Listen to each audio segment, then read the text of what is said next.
뉴욕이나 뉴욕 가도 이런 밤거리 돌아다닐 수는 있지만 이제 으슥한 이런 곳들 돌아다니기 굉장히 어렵죠. 밤 12시가 넘어서도 잠에 혼자 길을 걸어갈 수 있는 나라도 대한민국 말고는 거의 찾아보기 어려울 정도로 그런 면에서 본다라면 대한민국은 굉장히 살기 좋은 나라일 수 있죠. 대한민국과 또 동일하게 비슷하게 살기 좋은 나라가 하나 더 있는데 바로 이제 이 옆나라 일본입니다. 일본도 마찬가지예요. 한국 못지않게 밤에 돌아다니고 치안이나 이런 문제들 굉장히 안전한 나라로 유명합니다. 대한민국이나 일본이 이렇게 안전할 수 있고 평화로운 나라가 될 수 있는 이유는 무엇인가? 나라 땅이 좋아서 터가 좋아서 그런가? 날씨가 좋아서 그런가? 그렇지 않죠. 저는 그것보다 이 두 나라의 가장 큰 특징이 무엇이냐면 약속을 잘 지킨다라는 생각이 들어요. 약속을 잘 지킨다. 약속을 잘 지키기 때문에 평화로운 나라가 될 수 있다라는 생각이 듭니다. 총기를 소지하지 않겠다라는 약속을 잘 지키고 다른 사람을 해하지 않겠다라는 약속을 잘 지키고 남의 것을 도둑질하지 않기로 한 약속을 서로가 잘 지키기 때문에 이런 평화가 가능한 것이겠죠. 물론 실상은 그렇지 않을 수 있겠지만 어쨌든 보이는 부분에 있어서 다른 나라에 비해서 법을 잘 지켜야 된다라는 국민성이 투철하기 때문에 대한민국이나 일본도 이런 평화로운 나라의 모습이 될 수 있지 않을까라는 생각이 듭니다. 만약에 우리가 이런 약속을 잘 지키지 않는다면 어떻게 될까요? 서로가 나 혼자라도 자유롭게 살겠다고 자기 생각, 자기 욕심대로 살아가겠죠.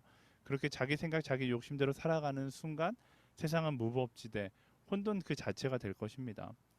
우리가 여행하기 두려워하는 사람들, 그 여행하기 두려워하는 사람들의 공통점이 그런 곳에 있어요. 아무리 멋진 자연과 환경이 있지만 약속을 지키지 않는 사람들이 많은 곳. 여러분 뭐 아프리카라든지 뭐 총기 소유가 이제 합법화돼 있고 자기 마음대로 이제 사람을 해하려는 그런 의식을 갖고 있는 곳에 가면 우리 여행하기도 어렵고 굉장히 두려움에 떨 때가 많이 있잖아요. 이런 측면에서 본다라면 사람들은 법과 같은 약속이 우리를 속박한다고 생각하지만 오히려 그 법이 있기 때문에 그리고 그 법을 지키기 때문에 우리는 더 자유로울 수 있다라는 것을 우리는 기억해야 합니다. 그리스도인들에게는 이 세상의 법을 지키는 것보다 더 중요한 것이 있죠. 바로 하나님의 법, 말씀의 법을 지키는 것, 그 말씀의 법을 따라 살아가야 하는 것이 그리스도인들에게는 굉장히 중요합니다. 물론 이 말씀의 법, 하나님 나라의 법을 지키는 것은 그리스도인들에게만 적용되는 것이 아니라 모든 사람들에게, 이 세상을 살아가는 모든 사람들에게 적용되죠. 하나님은 그리스도인만 창조하지 않고 모든 사람을 창조하셨기 때문에 그렇습니다. 그리고 그 말씀의 법을 따를 때 비로소 우리는 하나님께서 계획하신 참된 평안과 기쁨을 경험할 수 있게 되는 것이죠. 근데 사람들은 자유롭고 싶다는 명분 아래 하나님의 법을 넘어 하나님을 무시한 채 살아가는 것을 선택합니다. 그래서 결과가 어떻게 되었을까요? 더 자유로운 삶을 살아가고 있습니까? 더 행복한 삶을 살아가고 있을까요? 그렇지 않죠. 오히려 더 자유를 갈망하고 더 목말라하는 현대인들이 되어 살아가는 것이죠.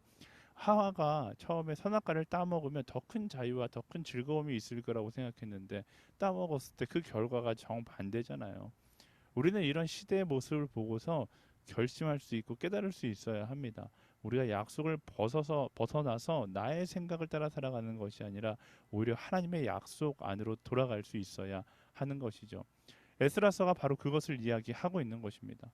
하나님과의 깨어진 약속의 관계를 회복하기 위해 다시 돌아가고 있는 이스라엘의 민족의 모습을 보여주고 있는 거예요. 그들은 어떤 상태였는가? 하나님께서 말씀해서 주신 말씀의 법을 떠나 그들이 살고 싶은 대로 살아가는 모습으로 그들이 살아갔던 것이죠. 그래서 그들은 타락을 일삼았고 하나님께서 허락하신 기쁨을 떠나 세상의 쾌락을 쫓아 살아가고 있는 것입니다. 그런 이스라엘을 향해 에스라가 전하는 메시지가 무엇인가? 말씀의 법으로 돌아가라. 거룩으로 돌아가라. 하나님께서 기뻐하는 길로 돌아가라라고 이야기하고 있는 것입니다. 자, 오늘 첫 번째 묵상 질문이에요. 관리들이 에스라를 찾아와 보고한 내용은 무엇이었나요?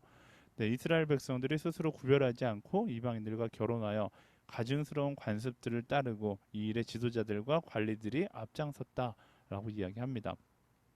이스라엘 민족은 구별된 민족이 되어야 했음에도 불구하고 이방 여인들과 결혼했고 가증스러운 관습들을 따랐다라고 말씀은 이야기합니다. 이방인과 결혼하는 것이 잘못된 것인가? 오늘의 시선으로 본다면 뭐 국제 결혼 괜찮죠. 하지만 이 장면에서 이렇게 부정적으로 이야기하고 있는 것은 우리가 이야기하는 인종차별이나 민족주의를 이야기하는 것이 아닙니다. 하나님께서 이방 민족과 결혼하는 것을 금지한 이유는 당시에 하나님 외 다른 신 우상을 인정하는 것이 이방 여인과 결혼하는 모습이었기 때문에 그렇습니다. 여러분 뭐 루처럼 이방 여인과 결혼하여 이방 여인이 하나님을 믿게 되는 경우도 있었지만 대부분 강대국의 신을 따라가기 마련이라서 하나님을 향한 믿음을 포기하거나 혼합 종교의 모습으로 갔던 과거의 이력이 있었기 때문에 하나님께서 구별된 민족으로 서기 위하여서 이방 민족과의 결혼을 금지시켰던 것이죠. 그런데도 불구하고 성경 역사를 보면 이스라엘의 수많은 흑역사들이 등장하는데 그 수많은 흑역사 가운데는 언제나 이렇게 이방인과 결혼하고 혼인하는 그런 그 이스라엘의 모습을 볼 수 있습니다. 이런 이스라엘의 흑역사, 반복되는 흑역사를 우리의 신앙 가운데 적용할 수 있어야 해요. 말씀의 편에 서서 살아간다는 것, 세상의 기준이 아니라 말씀의 기준을 따라 구별된 삶을 살아간다는 것을 의미하는데 우리가 그런 삶을 살아가지 않고 세상의 편에 서기 시작하면 오늘 말씀이 이야기하는 것처럼 어느 순간 구별된 자리를 떠나서 우상 숭배하는 하나님을 떠난 자리에 우리가 서 있을 수밖에 없다라는 것입니다. 제가 뭐 설교 시간에 자주 이야기하는 것이지만 우리에게 필요한 건 뭐 적당한 거룩이 아니에요. 남들보다 조금 더 나은 거룩 그런 것이 아닙니다. 우리에게 필요한 건 어떤 거룩인가? 언제나 온전한 거룩이 있어야 한다라는 것입니다. 그래서 그리스도인에게 거룩에는 만족함이 있을 수 없다라는 사실을 기억해야 합니다. 온전한 거룩을 지켜내기 위하여서 우리는 우리의 삶 가운데 쉽게 타협하지 말아야 하는 거예요.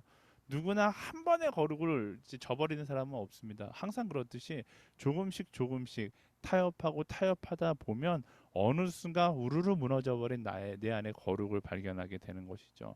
그래서 중요한 것은 오늘 나는 온전한 거룩을 향해 가고 있는지를 점검하는 사람이 되어야 하는 것입니다. 여러분 기억하세요. 거룩은요. 하나님 앞에서 거룩한 모습, 참된 신앙은 절대로 추억이 되어서는 안 된다라는 사실입니다. 많은 사람들이 자신의 신앙을 추억 삼아 이야기하는 사람들이 있거든요. 그때 나도 뜨거웠지. 나도 열정이 있었던 적이 있었지. 나도 기도 열심히 했어. 20대 초반에 나도 대학부 때 나도 중등부 때 수련회 갔을 땐 뜨겁게 열심히 했었어 라고 이야기하는 사람들이 있습니다. 근데 신앙은요 그렇게 추억이 되어서는 안 돼요. 어제보다 오늘 더 거룩하고 어제보다 오늘 더 옳은 길을 걸어가기 위해 몸부림치는 그런 사람이 되어야 한다라는 것입니다. 여러분 다 리더십이라서 제가 이런 말 하면 좀 죄송하긴 하지만 리더십들 가운데 그런 분들이 있어요. 와 목사님 이번 텀하고 다음 텀엔 좀 쉬고 싶어요. 네 그러면 제가 말리죠. 하지 절대로 그렇게 쉬면 안 된다. 근데 쉬어서 뭐, 뭐 쉬기 때문에 공동체 순장의 자리가 비어지기 때문에 쉬면 안 된다라고 이야기하는 거 아닙니다. 오히려 그 쉼에 독이 될 수 있기 때문에 그래요. 왜? 내가 그 쉬는 그 시간을 가짐으로 인해서 뭐 하는 거예요? 또 하나의 나의 신앙의 경력이 추억이 될 수 있기 때문에 그래요. 정말로 수많은 리더십들 제가 지난 10년, 12년 동안 보면서 수많은 리더십들이 이번 한 해만 좀 쉬었다 가겠습니다라고 말하는 순간 우르르 무너져 버리는 모습 정말로 많이 봤거든요. 망하는 회사의 특징이 뭐예요? 작년에 열심히 일했고 이래는 짬이 됐으니까 이제 좀 쉬엄쉬엄 일해야지 이러면 망하는 거예요. 성공하는 회사는 어떻습니까? 오히려 작년보다 더 열심히 일하고 짬이 찼기 때문에 경력이 생겼기 때문에 이젠 더 잘할 수 있겠다라는 마음을 가지고 책임감 있게 일하는 사람들이 있는 회사가 성공하고 좋은 회사가 되는 것이죠. 우리 신앙도 마찬가지입니다. 우리의 신앙 어제가 더 거룩했다라고 이야기한다면 망해가고 있는 거예요. 어제가 더 거룩한 게 아니라 오늘 더 거룩하고 내일 더 거룩하고 점점 더 성장하고 점점 더 헌신하는 하나님의 일꾼이 될 수 있어야 하는 것이죠. 여러분 죄송하지만 올해 열심히 일했다면 내년에 더 열심히 주 안에서 섬기고 일할 수 있어야 합니다. 올해 열심히 선교했다라면 내년에 더 열심히 선교할 수 있어야 하는 거예요. 성장하지 않으면 결국 우리의 삶 가운데도 이스라엘 민족과 마찬가지로 어느 순간 우상 숭배에 빠진 모습을 발견할 수밖에 없는 것입니다. 사단이 그런 우리의 신앙의 뜨거움을 비집고 들어오려고 언제나 호시탐탐 노리고 있어요. 구르는 돌에는 이끼가 끼지 않듯이 끊임없이 주님 앞에 헌신하며 나아갈 수 있는 저와 여러분들이 되기를 소망합니다. 올해보다 내년도 우린 더 바빠질 겁니다. 올해보다 내년도 우린 더 많이 섬기게 될 것입니다. 왜요? 그것이 신앙의 본래의 모습이기 때문에 그래요. 올해 열심히 하고 내년에 쉬겠다라고 생각하지 마시고요.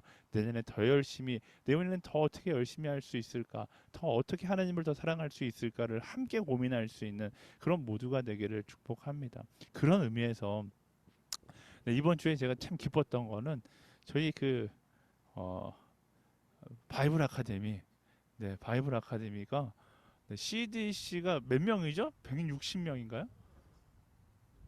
네, 160명. 네, 전체 CDC 인원의 절반이 SNS더라고요. 네, 그 모습을 보면서 얼마나 행복했던지 내년에 더 열심히 섬기기를 원하는 수많은 또 우리의 SNS에 한 사람 한 사람이 있다라는 생각이 듭니다. 여러분들 더 권면해서 우리가 올해보다 내년 더, 내년보다 내후년 더 점점 더 뜨거워지고 열정적으로 헌신하는 그런 공동체가 될 수 있게 되기를 축복합니다. 네, 적용 질문 볼게요. 내 삶에서 신앙을 혼탁하게 만들 수 있는 것이 무엇인가요? 그런 유혹과 어려움이 다가온 적이 있는지 함께 나누어 보세요. 네, 오늘도 우리의 신앙을 혼탁하게 만들려는 시도는 언제나 찾아오기 마련입니다. 별것 아닌 것처럼 다가오지만 어느 순간 별것이 되어서 우리의 신앙을 넘어뜨릴 수 있는 것들이 굉장히 많아요. 당연하지 않은 것에 대해 당연하게 여기지 않는 지혜를 가지고 언제나 구별된 자리에 설 수 있는 우리 모두가 되기를 소망합니다. 여러분 아시잖아요. 하얀색 바지를 입고 밖에 나가면 조심스러워요.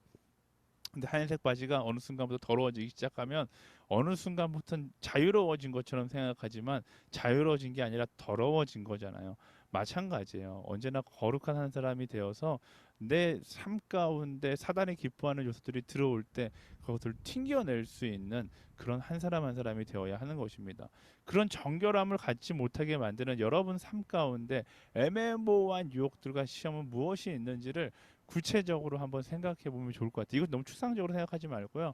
최대한 구체적으로 한번 생각해 보세요. 저는 이제 뭐 몇 번 이야기했지만 게임하는 거, 네, 저는 이게 저에게 굉장히 애매모호한 유혹이거든요. 한번 하기 시작하면 빠져들까봐 저는 대학교 3학년 때부터 게임을 거의 아예 안 하는 것 같아요. 다들 스타크래프트 할 때 전 스타크래프트를 끊어버렸어요. 왜? 재밌으니까 너무 재밌어서 제가 절제하지 못할 것 같아서 끊었던 그런 기억이 나거든요. 근데 뭐 결국 하는 게 죄는 아니지만 제가 다스리지 못한다라면 결국 그거가 저를 죄로 이끌 수 있겠다라는 생각이 들더라고요. 그리고 뭐 또 제가 한번 이야기했던 것 같은데 저는 걸그룹 영상을 보지 않아요. 네. 대학생들과 이제 청년 대학부에 있을 때 특히 대학생들이 이런 거 봐야지 문화를 읽는 시선도 있고 눈도 알고 이제 그렇다 하는데 저는 모르겠어요. 저는 그런 거 볼 때마다 제 안에 눈을 뜨는 음란함이 너무 괴로운 거예요. 그래서 그런 것들과 타협하지 않기 위해서 그것을 끊고 살아가려고 굉장히 노력을 많이 하고 있습니다. 네. 뭐 별것 아닌 것처럼 보이지만 그 별것 아닌 게 우리를 쓰러뜨리는 올무가 될 수 있다는 사실을 기억하고 여러분 삶 가운데 정결함을 갖지 못하게 만드는 중독성을 가진 것들, 죄의 속성을 가진 것들은 어떤 것이 있는지 이야기하고 그냥 이야기하면 안 돼요. 끊겠다라고 함께 결단해 보면 좋을 것 같습니다. 잘라내는 것은 고통스럽지만 그 고통스러운 순간을 지나면 발견하지 못했던 은혜의 기쁨을 경험하게 되는 것입니다. 우리가 누려야 되는 건 세상의 기쁨이 아니라 은혜의 기쁨이라는 사실을 기억하고 그 은혜의 기쁨을 선택할 수 있는 우리 모두가 되기를 소망합니다. 자, 묵상 질문 두 번째 함께 보겠습니다. 백성의 죄악을 들은 예스라는 어떤 태도로 기도를 드렸나요? 네, 속옷과 겉옷을 찢고 머리털과 수염을 뜯으며 기가 막혀서 앉아 회개 기도를 했다라고 이야기합니다. 이스라엘 민족이 보기에는 이 장면이 되게 이상할 수 있어요. 사실 에스라가 잘못한 게 없거든요. 에스라가 잘못한 거, 에스라는 열심히 페르시아에서 일했고 하나님 앞에 온전하게 서 있기 위해서 노력했고 페르시아에서 에스라가 열심히 사는 동안 타락해버린 이스라엘인데 왜 에스라가 이렇게 흥분하는 것일까? 네. 이 장면에서 오버랩되는 장면이 있어요. 느헤미야 1장에서 느헤미야가 이스라엘 소식을 듣고서 에스라랑 똑같은 반응을 보입니다. 막 이제 괴로워하는 거죠. 느헤미야는 막 앉아서 펑펑 울고 막 기도했던 그런 장면들이 1장에 묘사되어 있거든요. 에스라도 그렇고 느헤미야도 그렇고 사실 그들은 잘못이 없는데 그들은 왜 이렇게 타락해서 망해버린 이스라엘을 보고 통곡하고 안타까워하며 눈물을 흘리며 회개하는 것인가? 그들이 잘못해서가 아니라 그들에게 주어진 시대적 사명을 그들이 알고 있었기 때문에 그렇습니다. 나 혼자 잘 사는 것이 내게 주어진 시대적 사명이 아니라 하나님께서 그들에게 주어진 시대적 사명, 하나님 나라의 재건, 이스라엘의 재건에 대해서 그들이 정확하게 알고 있었고 그 현실을 보자 그들의 사명감 앞에 너무나 안타까워 눈물을 흘리며 회개하게 되었던 것이죠. 제가 처음에 말씀드렸잖아요. 에스라서를 뭐 보면 오늘 시대를 보는 것 같은 그런 생각이 들거든요. 시대는 너무나 악하고 타락해 있습니다. 이런 시대 가운데 나 하나 잘 사는 거 그것만 해도 다행이라고 생각할 수 있지만 그렇지 않아요. 우리에게는 분명한 사명이 있습니다. 우리가 잘 사는 것이 우리의 사명이 아니라 하나님의 통치가 이 땅 가운데 온전히 이루어지는 것, 예수 그리스도의 생명의 법, 그 사랑의 법이 이 땅을 이끌어가는 것, 그것이 바로 우리가 간직해야 할 시대적 사명인 것이죠. 그래서 우리가 사랑을 부르짖으며 기도하고 예배하며 아울리치도 가고 복음을 이야기하는 것입니다. 여러분들 여러분들의 기도 노트에 어떤 기도 제목들이 적혀 있으세요? 여러분의 결혼, 여러분의 사업, 여러분의 가족, 네, 여러분의 기도 노트에 이 나라와 이 시대를 위한 기도 제목들이 적혀지기를 소망합니다. 하나님의 정의가 통치하는 오늘을 위한 기도 제목이 그 기도 노트에 적혀지기를 소망합니다.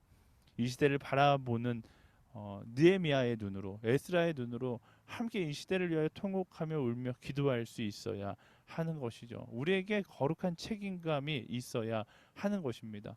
말씀드렸듯이 나 잘 사는 것이 우리의 인생의 목표가 아니라 나 혼자 거룩하게 잘 사는 것이 인생의 목표가 아니라 하나님께서 창조하신 세상이 올바른 방향으로 흘러가지 못하는 것을 보고 안타까워하며 이 땅을 향해 울며 기도할 수 있는 그런 이 시대의 느헤미야와 이 시대의 에스라가 될 수 있어야 하는 것이죠.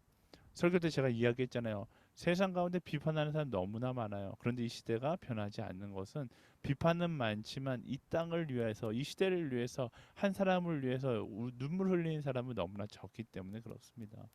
여러분 시대적 사명 하나님께서 나를 왜 이 혼란한 시대 가운데 지나게 하셨는지 그것을 기억하며 시대를 위하여 눈물로 기도할 수 있는 한 영혼 한 영혼이 되기를 예수님의 이름으로 축원합니다. 자 적용 질문 볼게요. 하나님의 주권과 섭리를 인정하는 그리스도인으로서 내가 죄에 대해 취해야 할 태도는 무엇인지 구체적으로 나눠 보세요. 인데요. 우리가 해야 할 것은 비난하거나 정죄하는 것이 아닙니다. 에스라가 했던 것처럼 느헤미야가 했던 것처럼 하나님께서 이 모든 상황을 알고 있기 때문에 하나님의 시선으로 이 세상을 대할 수 있어야 합니다. 그래서 시대를 위해서 기도할 수 있어야 되고 시대를 위해서 우리가 기준이 될 수 있는 사람이 되어야 하는 것입니다. 시대를 위하여 거룩한 교회가 되고 시대를 위해서 하나님을 더 사랑하고 하나님의 사랑을 이야기하는 한 사람 한 사람이 될 수 있어야 하는 것이죠. 저는 느헤미야 에스라를 참 좋아합니다. 구약 인물 중에 굉장히 좋아하는데 그들의 좋아하는 이유가 그들은 언제나 상황과 상관없이 부르신 자리에서 최선을 다했다라는 거예요. 왜?